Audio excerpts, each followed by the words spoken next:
All right, good afternoon, everybody. It is 1:30, and that could only mean that it is the Assembly Committee on Utilities and Commerce meeting for Wednesday, April 20, 2016. We do have two Republican members here, so we're going to start as a subcommittee. And I notice a very excited Mr. Ting is here, ready to present his bill. Mr. Ting has Assembly Bill 2861. Mr. Ting, the floor is yours.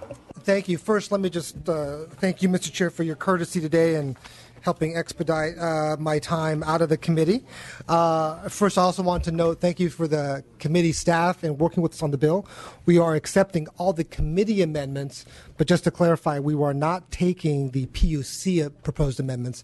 We will continue to work with the PUC to address their concerns, but at this point, we are not we're not taking those amendments at this point.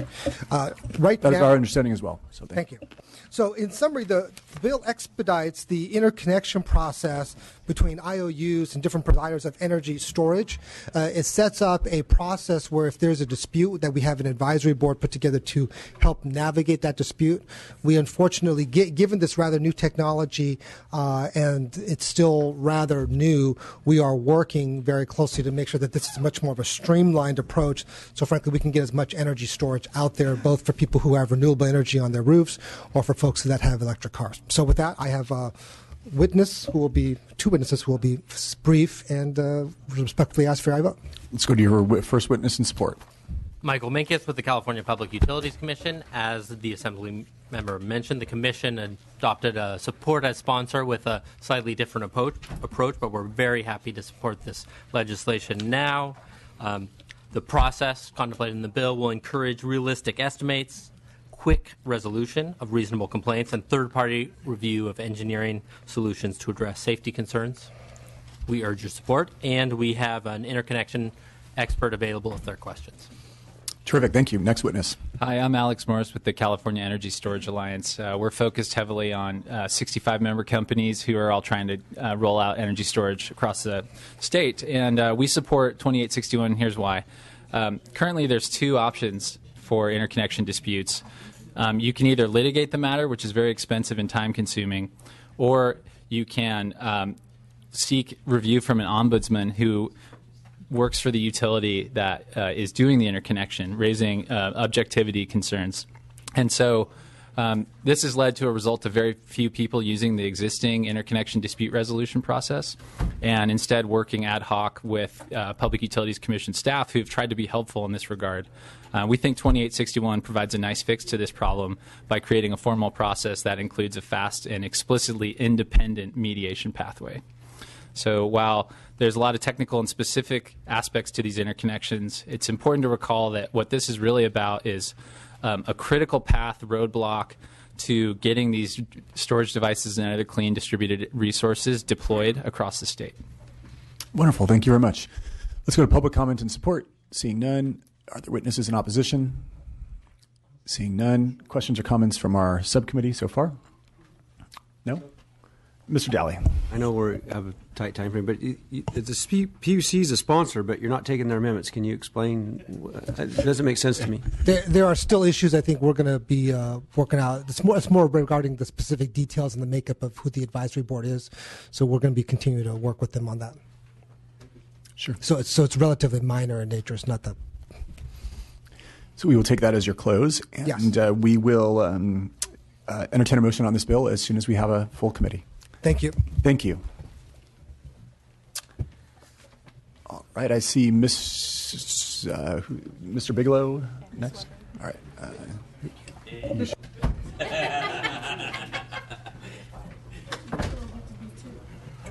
Okay. I was just reminded, Ms. Weber, that we are file order here, so, which I did not know. So, Mr. Bigelow, you are welcome. Thank you, Mr. Chairman. And if Ms. Brown does need to go before me for sake of time, I would yield. Are you good, Ms. Brown? I should go because I'm not brown. Ms. Weber, I apologize sincerely here in front of all. I'm just, go ahead. Okay. It's a good thing. Okay. My fault. My sincere apologies. Y'all got me on that one. Come on. You guys can laugh. You have Assembly Bill 1979, and the floor is yours. Thank you, Mr. Chair.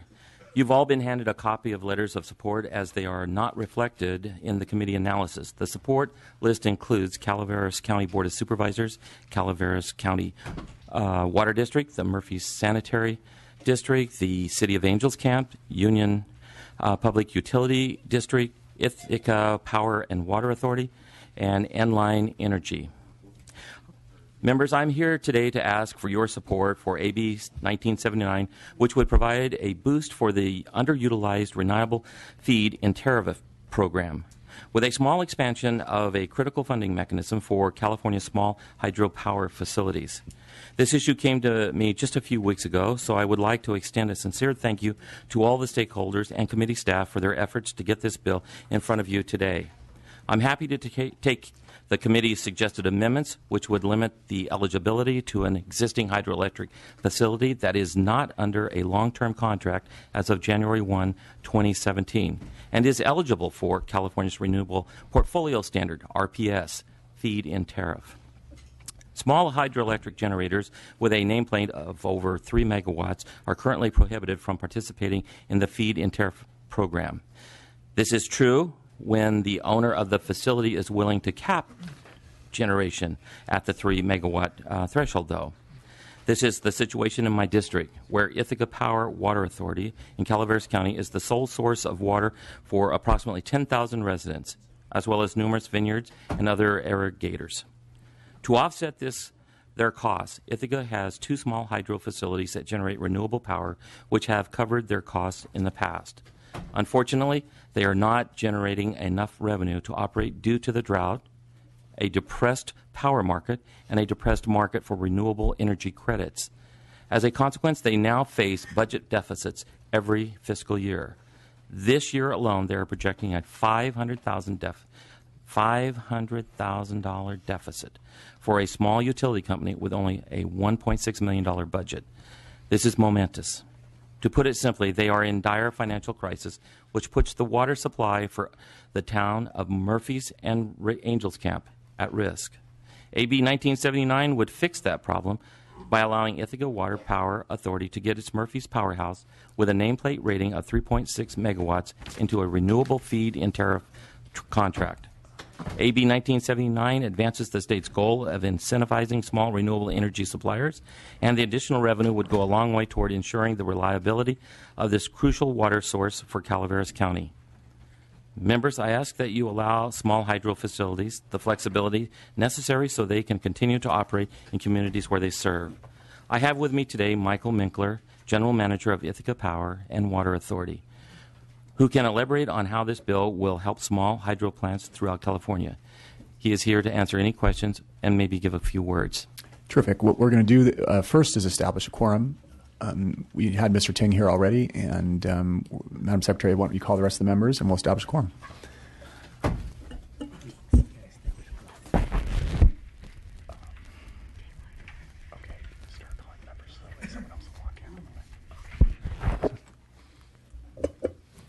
Gatto. Here.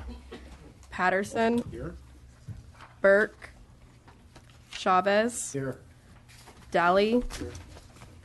Eggman. Christina Garcia. Eduardo Garcia. Hadley. Hernandez. Overnolty. Quirk. Here. Santiago. Ting. Williams. Okay, quorum is not present. Mr. Ting walked out. So we do not quite have a quorum yet, but we'll call that last member as soon as we can. And let's go to your first witness. Thank you. Thank you, Mr. Chair. Good afternoon. My name is Michael Minkler with Utica Water Power Authority, and I want to first echo Assemblymember Bigelow's sincere gratitude for the committee staff for helping pull this together on very short notice. And I also want to thank Assemblymember Bigelow and his staff for the hard work that they put in on this over the last couple of weeks. AB 1979, as amended, makes the renewable feed-in tariff temporarily available to existing small hydro projects that can be ready to take advantage of it this year.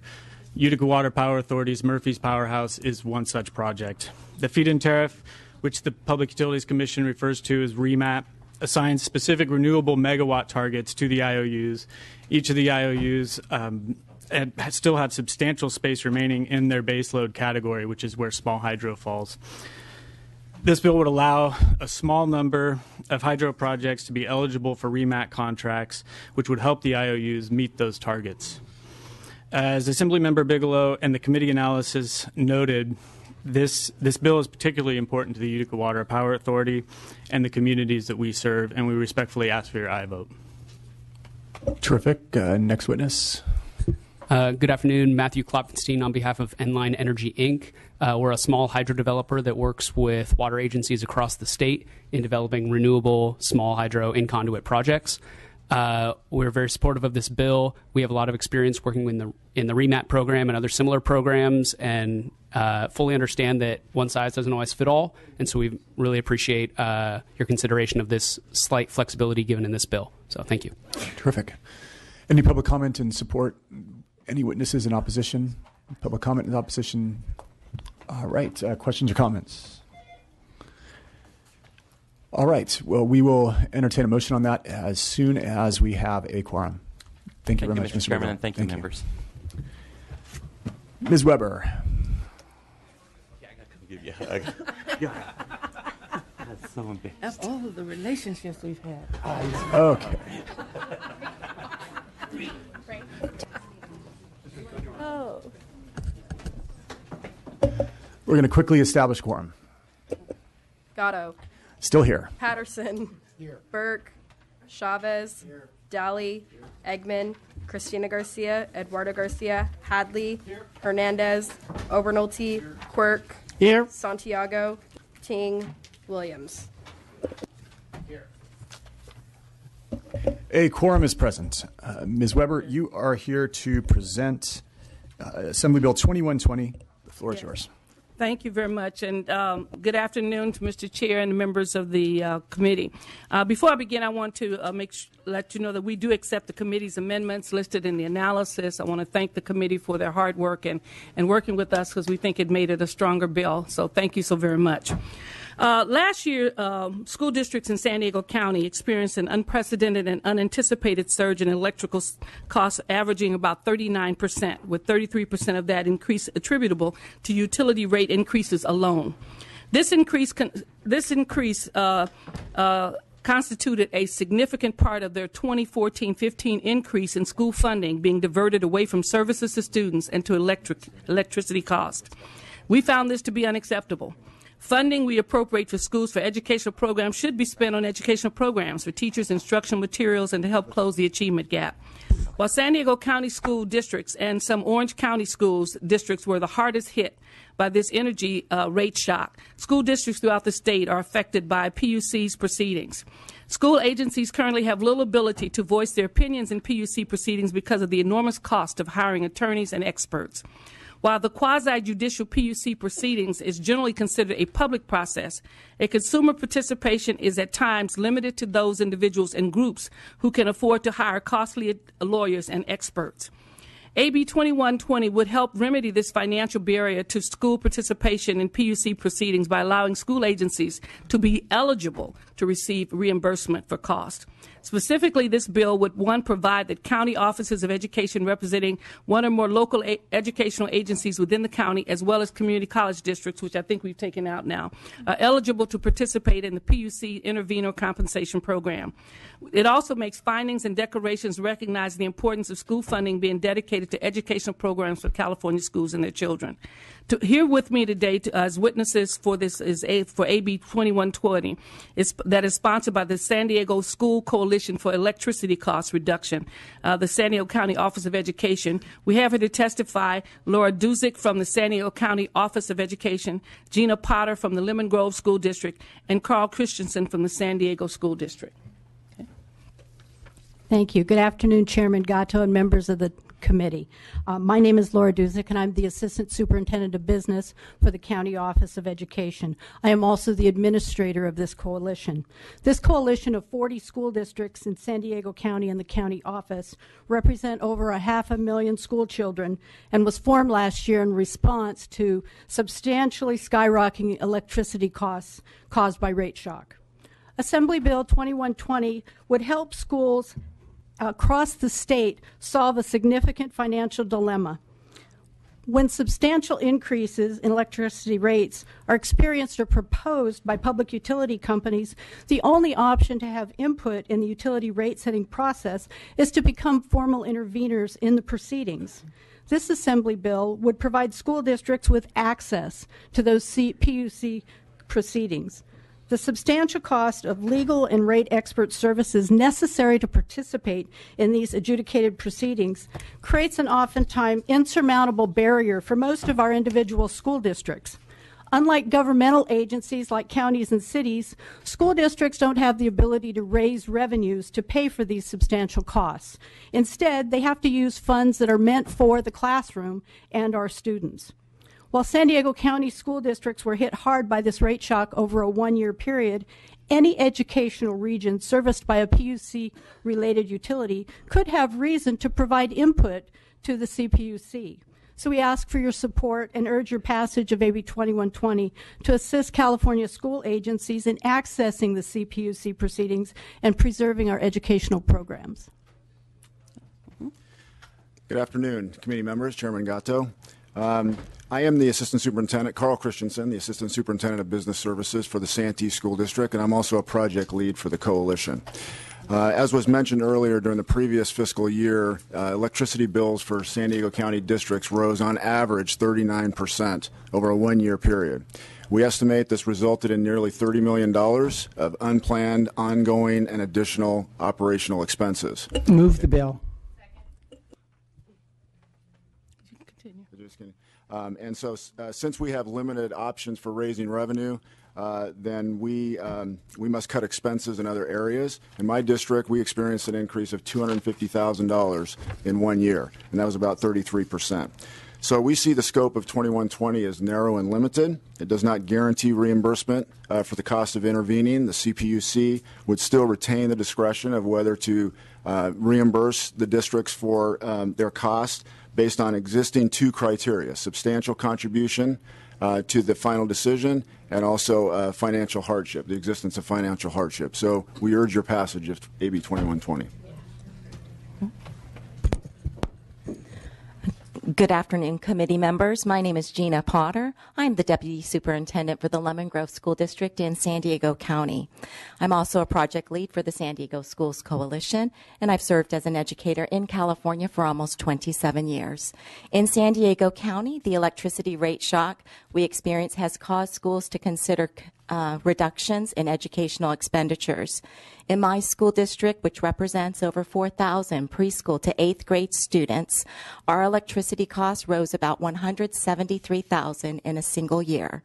This amount could have been used instead to purchase for students 1,570 textbooks, 625 Chromebooks, and professional development for over 500 teachers and classified staff. Rising electricity costs is not unique to San Diego and concerns all school districts across the state. Protecting the state's investments in classroom programs requires intervening in costly CPUC proceedings. For these reasons, recognized statewide educational associations representing school boards, school business officials, and school administrators have all provided letters of support for AB 2120.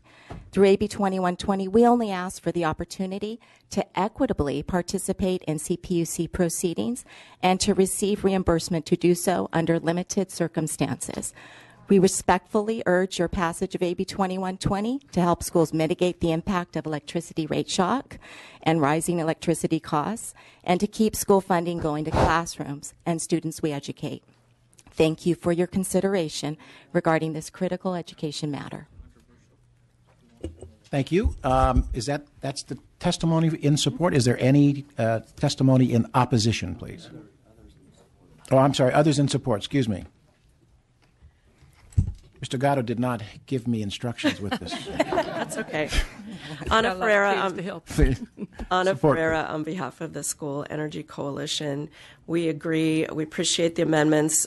This is a problem that could very soon be statewide, and it's important for the Commission to hear what schools, the impacts to schools of rate proceedings. So, thank you.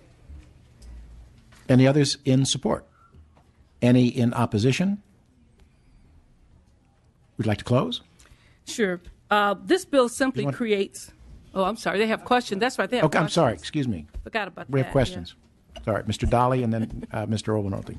So I totally understand where you're headed. My wife was on the school board for 5 years, and when we have furnaces that heat our schools, and it was astronomical when fuel went from $3 a gallon to $5, and it was very expensive. But across the board, our energy policies has caused us to have rates that come up. And there's other local agencies that are faced with the same issue that aren't at the table. So the long-term goal is to reduce those prices somehow, because if you're effective in becoming in part of the negotiations, and that cost has to be paid by somebody. So what is the long-term game here to actually reduce the price of the energy? Because if you were successful in intervening, if this bill went through and you were able to intervene, the cost has to be pushed off to somewhere. Somebody has to pick up that bill. And what's the long-term game to actually reduce the price? Did you want to comment? Okay. I think part of the issue is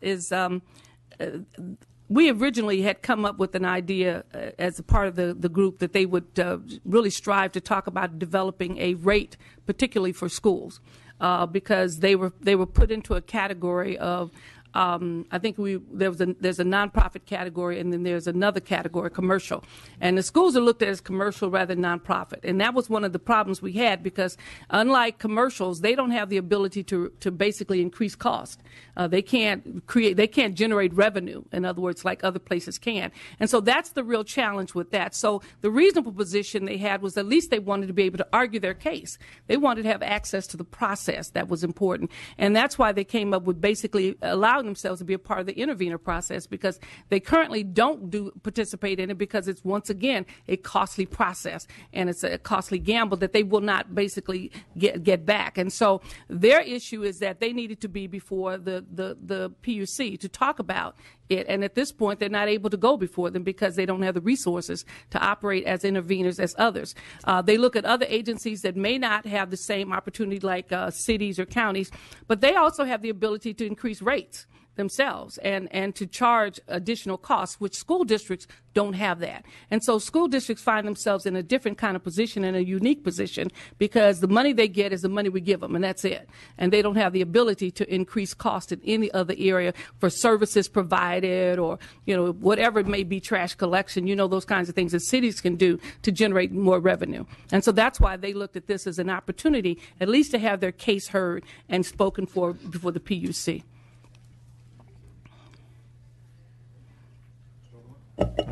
Thank you, Mr. Chair.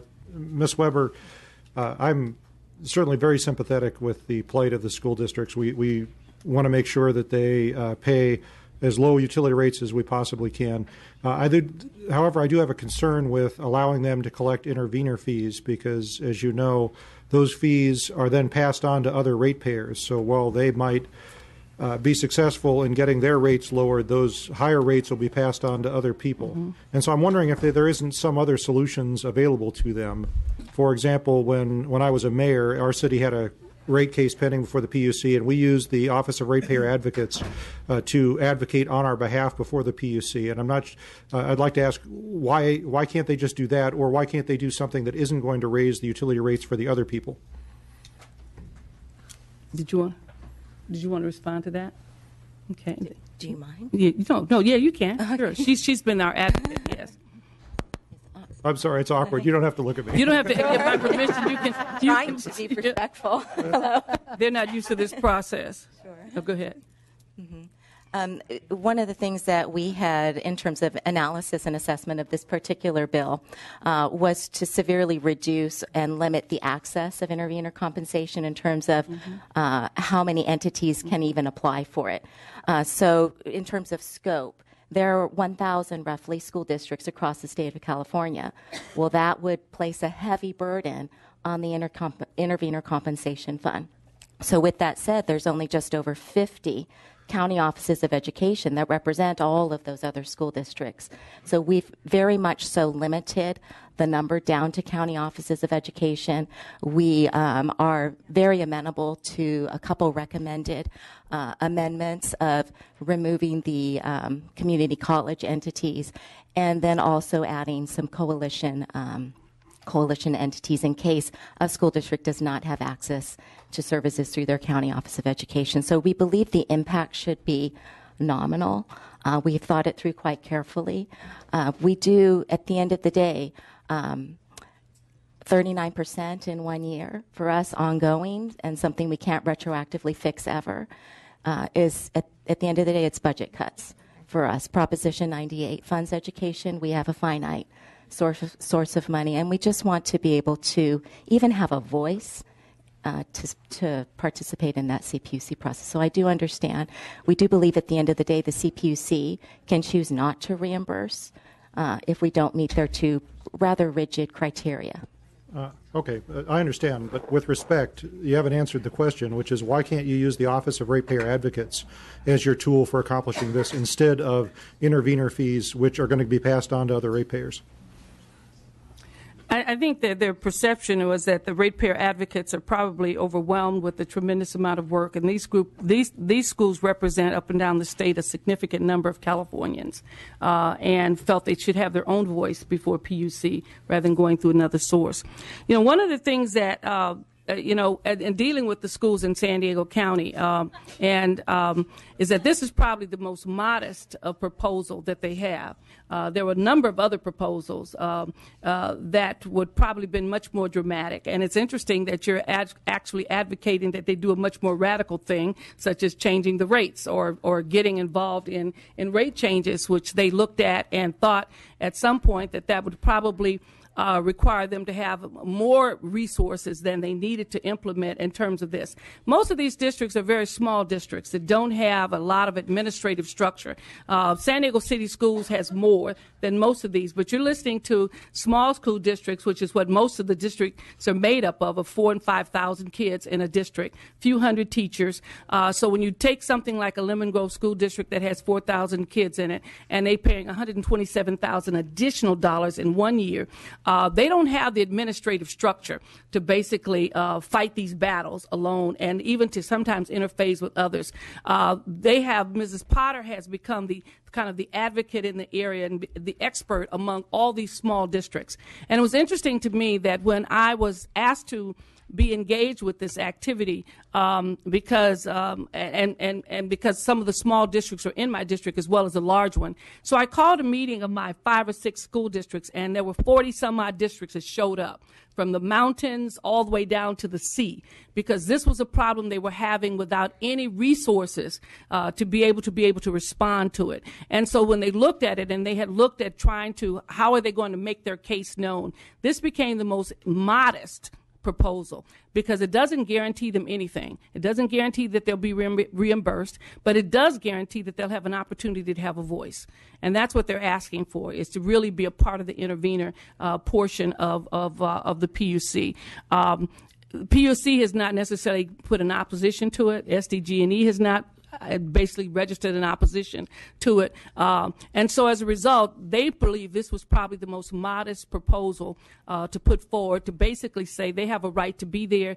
They don't have the resources to hire all the attorneys and the rate setters and all those things, but to basically be able to be there and then to have those individuals advocate for them and possibly be reimbursed as a collection of districts would be important for them. And most of them have done all the things that that one recommends to keep costs down.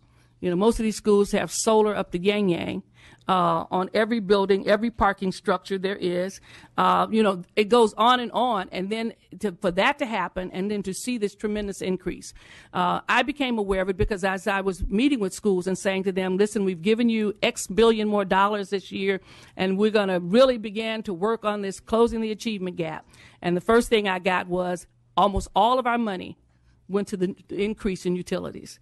And it was shocking to us in San Diego. It hasn't hit everybody else at the same level, but surely it has hit us in SDG&E, and there hasn't been a resolution to the problem. There have been some recommendations, and we're looking at those, but they want to be able to be in a position to always have access to the PUC. All right. Thank you very much. And with that being said, if there's no other questions, you got more. Sorry. We have, yes, Yeah. Mr. Davis. Just want to be real clear on this because I'm, as you know, a big supporter of education. There's two different elements here. There's the issue on the PUC deciding on what you're going to, if you have an argument, that's going to be your cost. That's one separate issue. What you're just asking for is the intervening fees to allow you to have the legal representation to present this. Is that right? Mm-hmm. Yes. Okay, so those, just because you present it doesn't mean you get a reduction. Okay, so now, in order, since there's a fine amount of money in the intervening fees, what we decided that we're only going to allow counties to do this, not all school districts, but counties. So let's you take San Diego, for example. Now, the San Diego County has, I don't know how many school districts within San Diego, quite a few. How much money are we talking about in legal fees to make a claim like this? What are we talking about? Sure. Our coalition, at the same time, we're attempting to deal with some time of use shift rate case in the current Phase 2 general rate case. And so we're anticipating that the cost could be as low as $150,000, could go as high as $300,000 for rate case. For the county to put an argument together to go to for the PUC be $150,000 to $300,000. Yes. Over the number of school districts now for the county's argument, right? The county would represent all school districts in that single rate case. Right. And that single rate case would be for a certain territory. So in this case, SDG&E. Okay. So all school districts and all counties, they have standing lawyers on part of their organization. No. My school district does not have. I know Oceanside did. When I was on the school board, we had the standard legal team there. Every time we had a meeting, they were there. There are very few districts that do. San Diego Unified does. But the other smaller districts in my district, I think San Diego Unified is the only one that has it, because even in the Chula Vista district, you have Sweetwater, Chula Vista Elementary, and then another one. And then you have, so many of them are broken into either the elementary districts and then the high school districts that are there. So San Diego Unified has its own legal team of a couple of 2 or 3 lawyers that are busy all the time because of the constant lawsuits at those districts. But the average school district does not. Oceanside is probably a larger school district with a larger area because you're a unified school district, I believe. But most of the other small districts do not have access to their own attorneys. And I would add that the attorneys that, for the large school districts, the few that do have in-house attorneys, that the CPUC process is a special expertise area of the law, understanding all of the CPUC codes. So the lawyer you'll want to represent us would be a utilities rate expert attorney along with a rate expert. But as I understand the discussion we just had now, the large hit of the millions of dollars going against the funding of schools is a separate issue from what we're talking about, because we're just talking about the ability to have your voice heard, which is the intervening fees, which is $150,000 to $300,000 per county. If they participate to go in. Okay. Thank you. Okay. Any others wishing to be recognized? Yeah, we do have a motion and a second. And did you get a close? Not really, but then you may have a close. Thank you very much. I just want to emphasize that this bill simply creates a greater opportunity for the local educational agencies to participate in the PUC proceedings that impact their utility costs. It does not create any rate increases or decreases, and the PUC will continue to have the authority to consider the input of all stakeholders and set utility rates. The PUC would still have the ultimate discretion to award intervenor compensation. I respectfully ask for your I vote on behalf of the children of San Diego and really the children of California with regards to AB 2120. Thank you very much. We have a motion and a second to pass as amended the two appropriations. If you call the roll. The motion is do pass as amended with the amendments shown in the committee analysis and re-refer to the Appropriations Committee. Gatto? Patterson? No. Patterson, no. Burke? Burke, aye. Chavez? Chavez not voting. Daly? Daly, no. Eggman? Christina Garcia? Eduardo Garcia? Hadley? No. Hadley, no. Hernandez? Obernolte? No. Obernolte, no. Quirk? Aye. Quirk, aye. Santiago? Ting? Williams?